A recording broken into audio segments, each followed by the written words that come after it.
Eh bien, 2020 s'achève enfin. Nous arrivons dans cette année 2021 et je voudrais à la fois nous souhaiter 4 vœux collectifs et puis un vœu plus personnel pour chacune et chacun d'entre vous qui suivez mes combats depuis tant d'années. D'abord, évidemment, que ce Covid disparaisse enfin.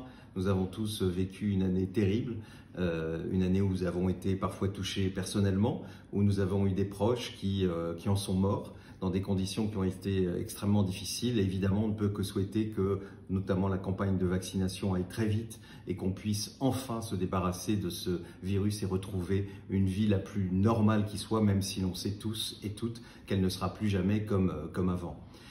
Deuxième vœu, c'est qu'on s'occupe enfin de la question du droit de mourir dans la dignité. On a vu pendant ces mois à quel point les gens sont morts dans des conditions terribles. Il faut maintenant qu'on fasse de la question de la fin de vie une priorité, comme on le fait pour le début de la vie. On est des citoyennes et des citoyens jusqu'au bout de la vie.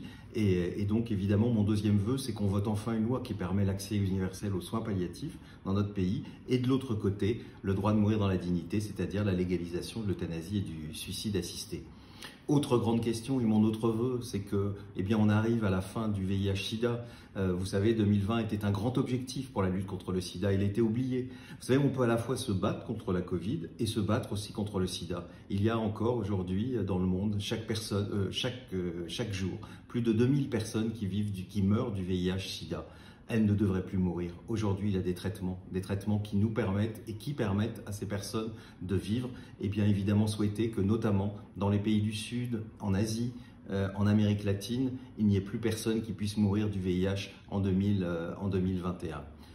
En France, évidemment, souhaiter aussi l'égalité notamment pour les personnes LGBTQI. On attend une grande promesse depuis longtemps, c'est que la PMA, la procréation médicalement assistée, soit ouverte à toutes les femmes. On attend cette loi depuis des années et des années.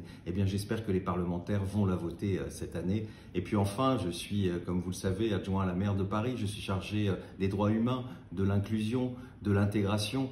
Il faut que Paris soit de plus en plus une ville inclusive. C'est évidemment le but depuis longtemps d'Anne Hidalgo, de la maire de Paris. Et évidemment, c'est le travail que j'aurai cette année à côté de vous, à côté des associations. Faire que Paris soit d'abord une ville refuge et faire que Paris soit une ville totalement inclusive.